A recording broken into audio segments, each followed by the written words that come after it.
Монгол Улсын засгийн гэрээ байгуулад 10 аймагт одоо дулааны станц барина гэдэг ажил ерөнхийдөө бол 2019 оноос гэрээ контракт эхэлсэн байлээ.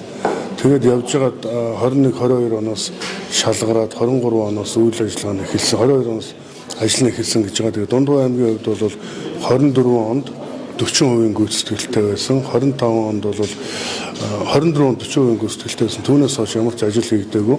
Нөгөө компани нь бол одоо дампуурсан, Солонгостой дампуурсан гэж байгаа. За түүнтэй холбоотойгоор одоо яг энэ төслийг хэрэгжүүлэх, төслийн нэгж болон одоо ажлын хэсгүүд нь шинжлэгдээд явж байгаа юм билээ. Одоо манай эрчим хүчний яамн дээр за энэ ажил бол ер нь цаашаа явахгүй байдалтай юм байгаа. За үүнтэй холбоотойгоор аймгийн орон нутгийн одоо дулааны нөхцөл байдал бол маш хүндэрж байгаа. За эдгээр одоо нөгөө дулааны станцыг баригдчих юм болов гэдэг үүднээс халаалтын одоо үйл ажиллагаа явуулдаг компаниуд хүчин чадлаа нэмэгдүүлдэггүй. За хувийн хвшлүүд одоо барилга орон сууц барих гэхээр тэр асуудлаас болоод мөн одоо цааш нь одоо барих боломжгүй ийм байдалтай байгаа. Цаашд одоо дулааны асуудлаа яаж шийдэх юм, ямар хангалттай байгаа юм? За манай аймгийн хувьд бол яг өмнөх онуудад яг л одоо нөгөө дулааны станцаа баригдахыг хүлээгээд ямар нэгэн одоо хөрөнгө оруулалт хийгээгүй шинжил хийгээгүй байсан.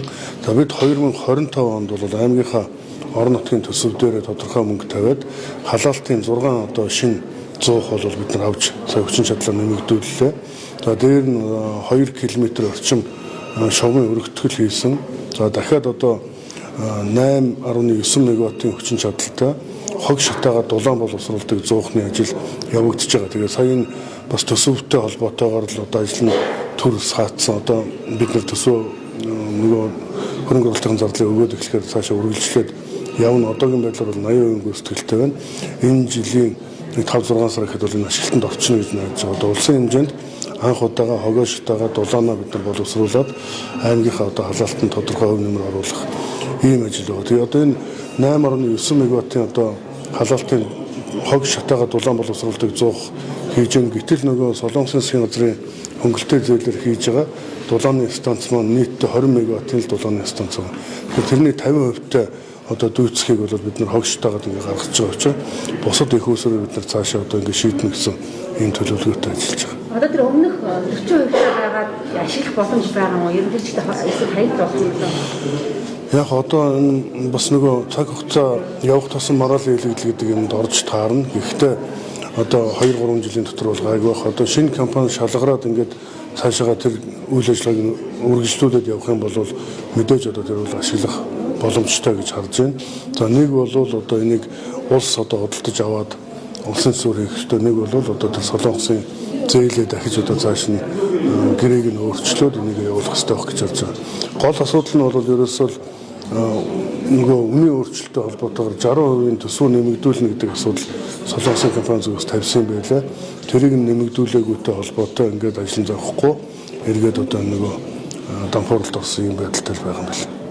Цэвэний баяр болж байгаатай холбоотойгоор Дундгой аймагт одоо энэ зочдлын асуудал нэгэн тулгамд чинь хийж ах шиг байна. Тэгээ энэ асуудыг яаж шийдвэрлэж байгаа нь бол хичнээн одоо ор юм байгаа хүн хүлээн авах чинь чадлаа. За манай Дундгой аймгийн хувьд яг ер нь одоо 100 номрын улиралд бол одоо гэр буудлууд, гэр кемпүүд, малчин кемп гэдэг одоо олон одоо газрууд ажилладаг. За яг одоо сайн цагаан сум буюу аймгийн төв дээр өнөөдрийн байдлаар 230 орчим одоо орны боломж болцоо бол байна. Гэхдээ энэ бол яг зөвхөн одоо гаднаас ирж байгаа зочид төлөөлөгчд, за үзэгчд одоо авах боломжтой ор гэсэн. За бусад нөгөө ажлын хэсгийн хувьд бол бид нар одоо бусад энэ дотор байрууд үү юм уу те бусад боломжоор ингэ шийдэж байгаа. За тэгээ Улаанбаатар хот Дундгой хоёрын хооронд бол ерөөсө 270 км. За 2025 онд бид одоо Улаанбаатараас Дундгой хүртэлх Мандлгой Улаанбаатарын замаа бол бүрэн одоо шинжилж засварласан. За ер нь шинэ зам шиг одоо юм сайхан болсон байгаа. Тийм учраас хотоос очих хүмүүс бол өглөө гарч очиод оройдоо буцаад ирэх юм боломжтой. Одоо хүүхдийн амралт дуусгах гэж. Тийм учраас энд болох одоо Монгол Улсын ерөнхийлөгчийн ивэлд ор болж байгаа улсын хэмжээний одоо өвлийн наадан гэж үзэж болно. 10 аймагаас одоо тэмээний одоо тэмээчд оролцож байна. Маш олон төрлийн тэмээний одоо уралдаан тэмцээнүүд болно. За тэгээд одоо гадна дотны олон одоо байгууллагууд, зөөлчний байгууллагууд бас холбогдоод өглөө очиод оройд ирэх энэ маршрутаа бол ингээд судлаад явж байгаа. Тэгэхээр нь 24-25-ны өдрүүдэд Дундгой аймагт бол энэ улсын өвлийн их наадам, Тэмээжтийн 5 дугаар зөвлөгөө гэдэг энэ том арга хэмжээ Монголын ерөнхийлөгчийн хуулиар ингээд зохион байгуулагдаж байна. Тэгээд нийт үзэгчдийг бас урьж байна. Тэгээ манай аймаг руу зам бол асуудалгүй болсон. 3 цаг яваад очих ирэх юм боломжтой байгаа шүү гэдэг хэлье. Дундгой аймгийн хэмжээнд ажилгүйдийн түвшин ер нь хэр бага вэ? Ер нь хуваар хөдөлмөр хэрэгжилж байгаа юу? Залуучуудаа ер нь хэр дэмжиж ажиллаж байгаа вэ? За манай аймгийн хувьд бол ажилгүйдийн түвшин улсын дунджаас бол доогуур байдаг. За тэгээд бидний хувьд одоо иргэдийн амьдрах орчныг сайжруулах хичээл, за мөн одоо ажлын байрыг нэмэгдүүлэх хичээл гэж ингэж зарлаад явж байгаа.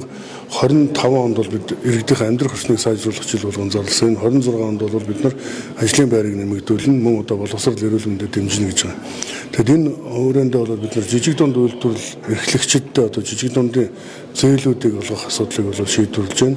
Аймаг одоо хичнээн тийм хангалттай төсөвтэй биш ч гэсэн бид бол өөрийн хэмжээнд жижиг дундын зээлүүдийг олгож өгч байна. За мөн томоохон одоо газруудаас JICA гэдэг юм уу улсын одоо энэ олон улсын байгууллагуудаас зээл тусламж авахыг хүсэж байгаа одоо томоохон үйлдвэрлэл эрхлэгч аж ахуйн нэгжүүдэд бол холбож өгөх юм ажлуудыг хийж байна.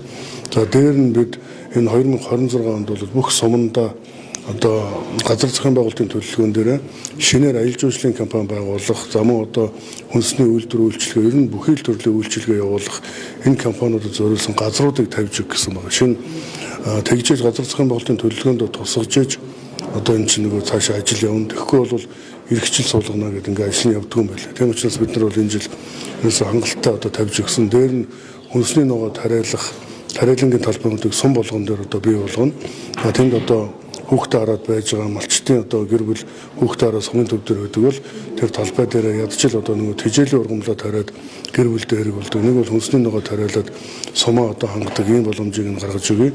Тэнд хадлагын одоо тариалангийн талбайнууд бий болгоод хажууд нь усчуултыг нь одоо сумаас шийдэж өгөө гэдэг ийм шийдлүүдийг бас бид нар гаргаад ингээ явж байгаа.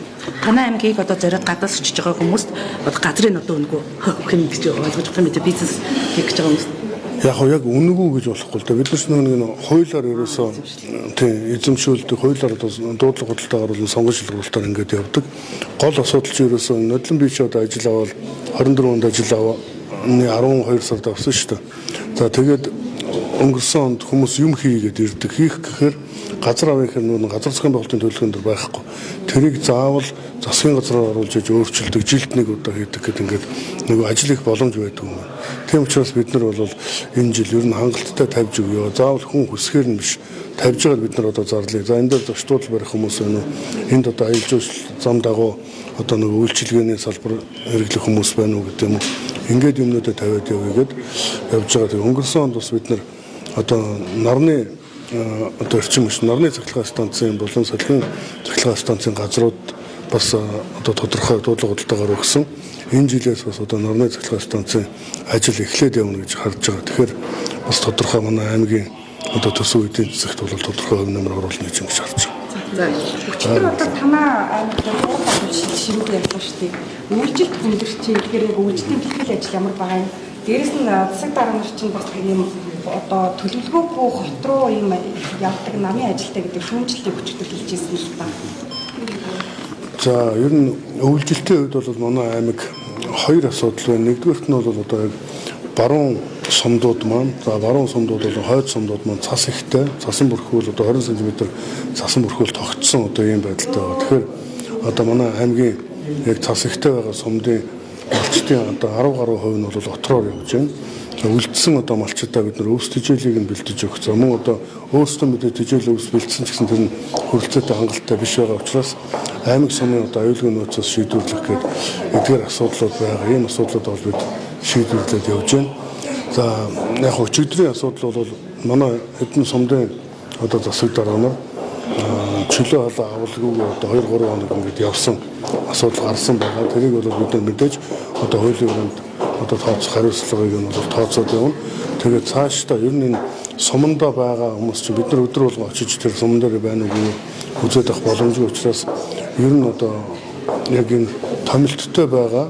За мөн одоо өөр гадуур ажилтайгаа гэдэг ийм нээлттэй бүртгэлтэй болоо гэдэг одоо үүргийг өнөөдөр би одоо аймгийн тамгын газрын дооглоо сумдын дарга нар мөн одоо агентлагийн дарга нар ажил дээр байхгүй байгаа бол иргэн очиход байхгүй бол тэр цахим руу ороод бүртгэлийн үзэхэд тэнд томилттой тэнд одоо ажилтай байгаа. Үгүй бол тэр хүн ажиллаад тассан байна гэж үзнэ гэдэг юм чиглэлийг бол өгөөд бид нар технологийн болон одоо програмын шийдлийг нь хийхээр өнөөдрөөс ингээд ажиллаж байна. Ер нь улс төрчлөөч гэдэг юм агуулгуудад бол янз янзаар яригдж штэ. Тэгэхээр яг энэ намын улсуудад явах юм төрийн ажлууд хашилтж байна гэдэг юм уу? Зарим их хурлын гишүүдүүд бодож гэдэг юм үзэгдэл бас байдаг штэ. Яг энэ бол яг энэ удаагийн нөхцөл байдал бол одоо яг манай аймаг дээр 15 сумын 7 сумын засаг дарганууд арчилсан намаас сонгогдсон засаг дарганууд байгаа. За тэгээд сая өнгөрсөн 2 өдрийн хугацаанд нэгд 2 дахь өдөр юм уу энэ одоо Улаанбаатар хотод манай аймагаас сонгогдсон улсын их хурлын гишүүд маань арчилсан намаас сонгогдсон 2 гишүүн байгаа шүү дээ. 2 гишүүн маань дуудаж одоо манайхантайгаа уулзалт хийсэн байна. За тэрэнд нь одоо засаг дарга нь орлогч нь иргэдийн хурлын дарга нь гээд бүгдээрээ явчихсан. Хамгийн гол нь чөлөө аваагүй гэдэг асуудал одоо нэгдүгээрт нь тавьж байгаа. Тэнд дарга удирдлагууд байгаа гэдэг үднээс бид нар чинь өөрсдийнхөө ажлыг явуулаад чиглэл өгч байгаа гэдэг. Гэтэл бөөнөр одоо ингээд хэл сураггүй явчихж байгаа. Энэ асуудлыг бол өчигдөр бас хөндөж асуудал тавьсан. За тэгээд ер нь чинь нөгөө чөлөөгөө хэлээд аваад явах юм бол бид нар дараагийнх нь асуудал дээр арга хэмжээ аваад тэнд нь одоо ямар нэг юм гарах юм бол ямар шийдвэр гаргах уу гэдэг ингээд явна шүү дээ. Яг одоо тэр явсан хойгоор нэг суманд нь бас одоо малын алдар төвчин гараад тэн дээр нь одоо нэг 20 цайр тогтоох энийг бол зөвхөн сумын дарга тогтоодог. Сумын хэмжээнд 1-2 айлын асуудлыг бол сумын дарга тогтоох ёстой. Гэтэл сумын дарга нь одоо 5 хоног ажилдаа очихгүй ингээд алга болчдөг ийм асуудал гарсан учраас өчигдөр бол шөөмжлөлтөд хандаж асуудал тавьсан байна. Тэгэхээр 7 сумын засаг дарга хариуцлага тооцсон.